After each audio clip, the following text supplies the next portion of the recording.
The Paris Air Show is perhaps the world's premier aviation showcase. A chance for top flight pilots to show off their skills in cutting-edge aircraft. Audiences at the Air Show of 1989 are enthralled as a Russian pilot demonstrates the climbing abilities of his country's newest fighter jet. Suddenly, something goes terribly wrong.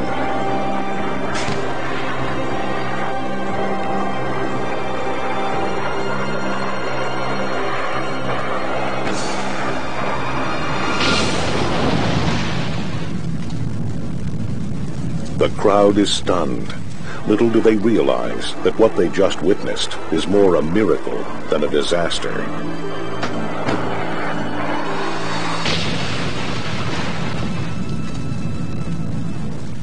The fighter that crashed is the twin-engine MiG-29, the latest model in a long line of Russian-built fighters.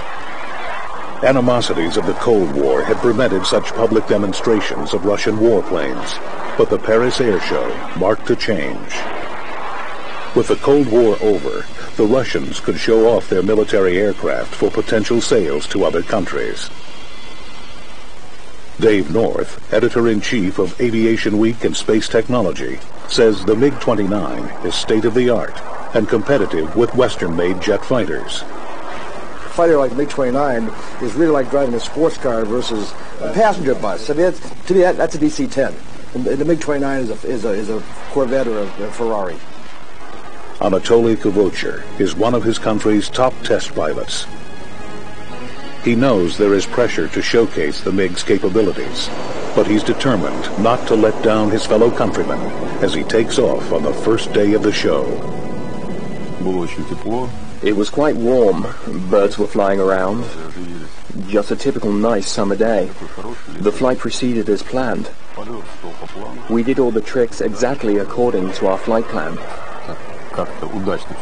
He has 2 more stunts before he ends his performance. First, there's a steep vertical climb and then a quick flip before landing. But just as he pulls out of a low-altitude, slow-speed pass, there's trouble.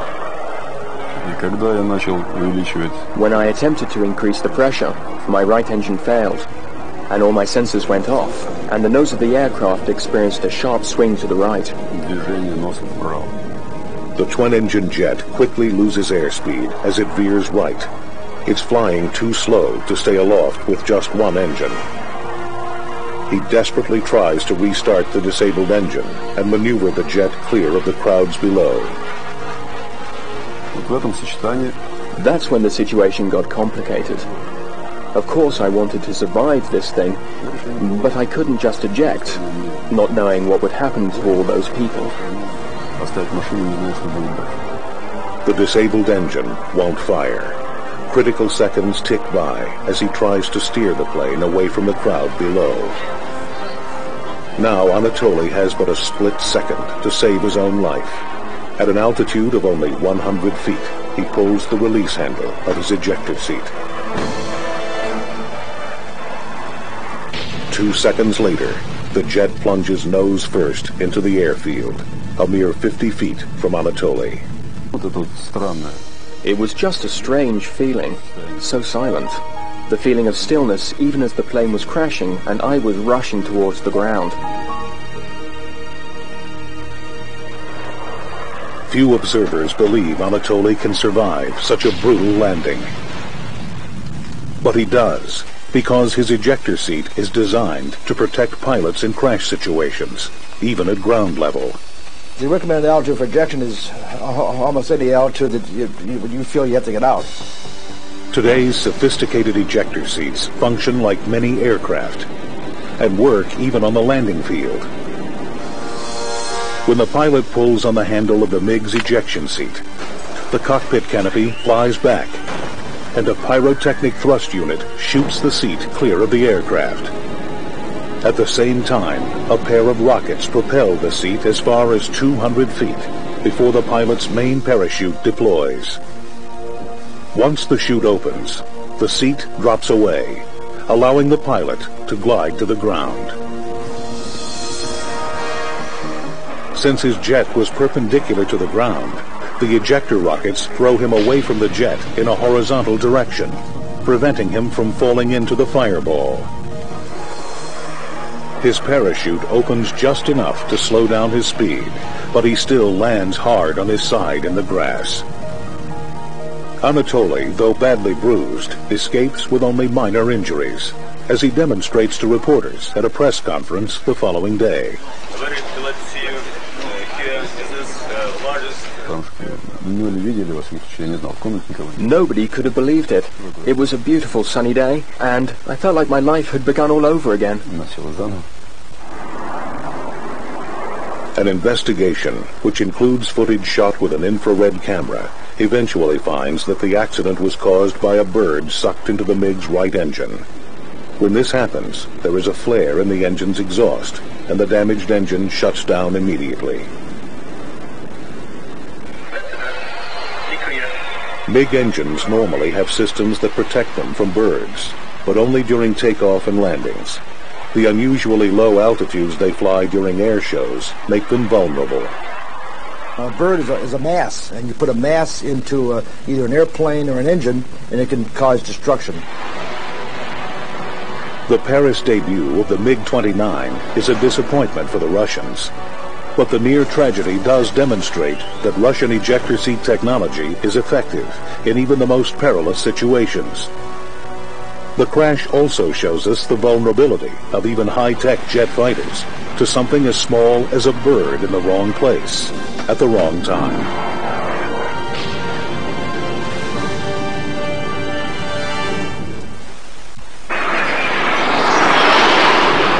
The annual air show, held at the American Air Force Base at Ramstein-Niesenbach in southern Germany, is the largest in Europe. Held annually since 1955, it regularly draws crowds of 300,000. It was a way for the United States Air Force and other NATO forces to show the local people, Germans, Italians, French, exactly how they do what they do. Mark DePlasco and his family lived at Ramstein, where he worked as an air traffic control officer. The day before the 1988 show, he videotapes the teams practicing. It's the Italian demonstration. I've never thought of these air shows as being dangerous. The intent is for it to look dangerous and to thrill the crowd into thinking it is dangerous. But these are very precise maneuvers. Look at that. The show takes place on a perfect summer day. Serviceman Jeff McCanch, his wife, and 2-year-old son JJ arrive early to get good seats. It was a beautiful day. My son loved airplanes, and it was a way to get away from home and just to get out. The airfield is packed with spectators. Jeff and his family watch from front row seats just a few hundred yards from the runway. Excitement mounts when the Italian team, the Tricolored Arrows, are announced. Known for daring team maneuvers, they are the day's grand finale. Most of the crowd then gathered at the show center to see what was supposedly the most thrilling and exciting of all the shows. Nobody had gone home early. Everybody was sitting there waiting for them to perform. The Italians are flying high-speed Aermacchi ground attack jets, modified for close formation flight. Their first display is the spectacular pierced heart maneuver. Although the pilots use computerized cockpit displays to read their speed and altitude, they rely on their eyes and skill to pass within mere feet of each other. The planes shoot up into the sky as the announcer follows the action. Coming in front of us, climbing up and splitting in two sections, drawing in the sky the shape of a heart that would like to represent, in our concept, the love that we brought all over the world. 5 planes circle one direction, 4 the other way, to outline the heart. A solo plane breaks off to intersect the heart at the bottom and fly out over the crowd. But something goes terribly wrong.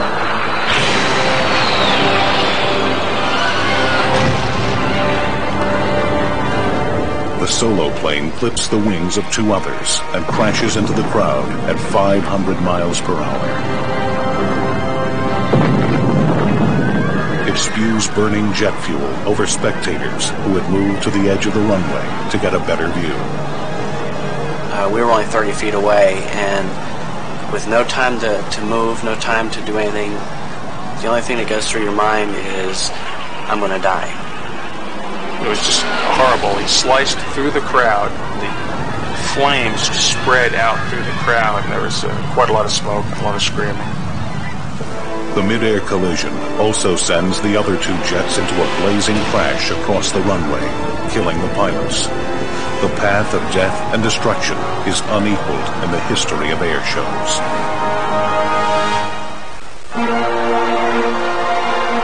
Emergency vehicles and burn units race to the scene of the Ramstein air show disaster.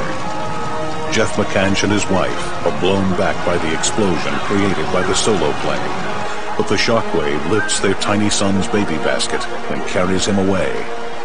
Jeff rushes back to find his baby. He is amazed to find JJ still lying on their charred blanket. As Jeff grabs his son to his chest, a photographer catches the incredible moment on film. I don't have any idea how I found my son. He was just there. I can't explain it to this day. It's like somebody up above had guided me to him. JJ is badly burned and in shock as Jeff carries him to safety. Up in the control tower, Mark DePlasco has his hands full.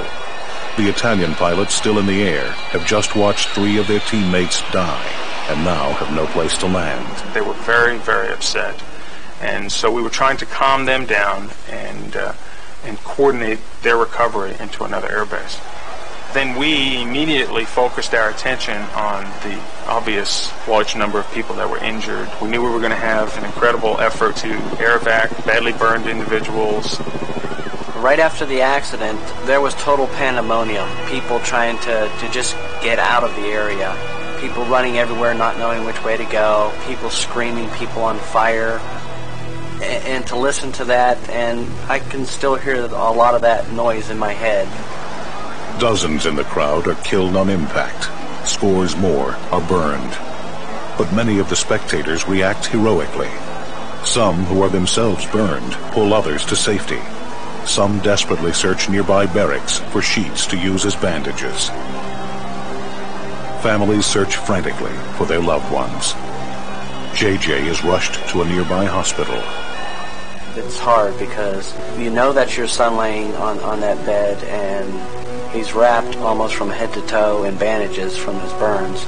Although JJ has burns over 25% of his body, he survives. And knowing that the next day we were going to be medevac back to the United States to go to the military's best burn unit was a big relief. Ultimately, 70 people die, and 500 more are hospitalized.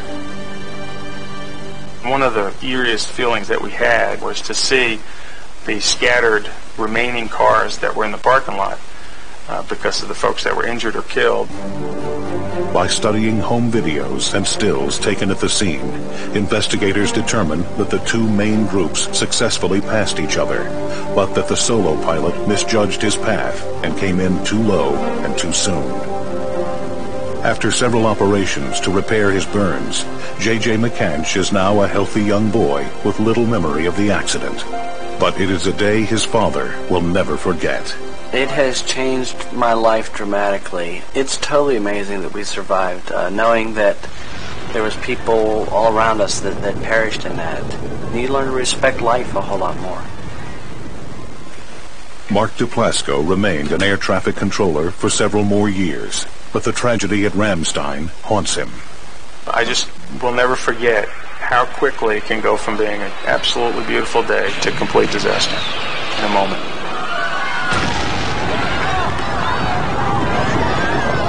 The Italian air team still performs in air shows, but not at Ramstein. That air show has been canceled for good. Other air shows have learned from the Ramstein disaster. New international safety reforms now keep flying planes at least 1,500 feet from the spectator line. They are not allowed to fly over or even toward the crowd. For those who were there, it might be some consolation that the investigation into the Ramstein accident may help prevent similar tragedies in the skies. Fairchild Air Force Base, Spokane, Washington. A B-52, the biggest bomber ever built, takes a practice flight in preparation for an air show. On board are 4 airmen. At the controls is a man some say is the best B-52 pilot in the Air Force, Lieutenant Colonel Arthur Bud Holland. Ironically, his co-pilot is a man who is trying to get Holland grounded as reckless. After completing a series of banks and low-altitude maneuvers, Colonel Holland turns the aircraft into a very steep turn, circling the tower one last time before landing. Then, the unbelievable happens.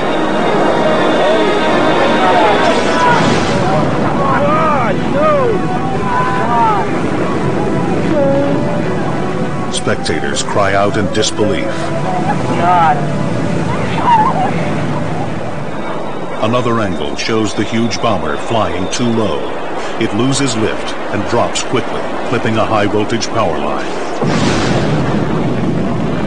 The bomber narrowly misses a munitions bunker and barracks housing dozens of soldiers. The entire crew is killed. Sadly, it's a crash foreseen by the plane's co-pilot, Lieutenant Colonel Mark McGeehan. His father, Richard McGeehan, says his son predicted Holland would kill someone with his daredevil flying. He says his son was on board to make sure Holland flew safely, because other airmen were afraid to fly with him. They were scared of him. They didn't want to ride with him. That's why they complained to my son, who was a squadron commander, and he took care of the men that served under him. Arnie Weinman was a B-52 pilot and former base commander who flew several times with Bud Holland. He was excellent. He was outstanding. And in all of my flights with him, well, he was aggressive. That's what we wanted in our military flyers and B-52s.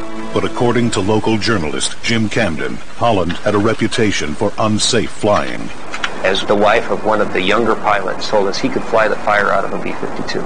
And he had a reputation for being able to do things with it that nobody else could. He also had a reputation for being reckless and doing some things that you should not do with a B-52. Even his former commander, Arnie Weinman, had to reprimand him once. 3 years before the crash, he asked Holland to fly over the edge of the runway during a base ceremony. But Holland did something that caused people to flee in fear. He chose to overfly the parade ground where we were doing this exchange, and much, much too low. And I called him in and gave him a verbal reprimand. We thought that would be the end of it. But it wasn't. Felt a little wind on that one. Just weeks before the crash, a photographer asks Holland to perform some low-altitude flyovers. Weinman is retired by now, but Holland's new superior okays the flight. You got a visual. Colonel Holland shows his remarkable skill by flying the massive bomber just a few dozen feet above the valley floor, then below the ridgeline to the photographer's position. Days later, Holland's crew files complaints of reckless flying. Holland is reprimanded for flying too low by his superiors, but they allow him to continue flying.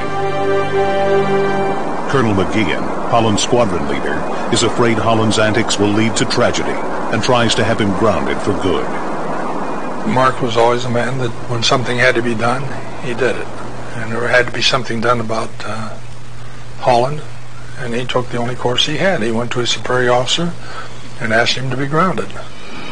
His commander disagrees, but McGeehan vows to fly with Holland from then on to keep him within Air Force regulations. Their next flight together is the practice run before the air show.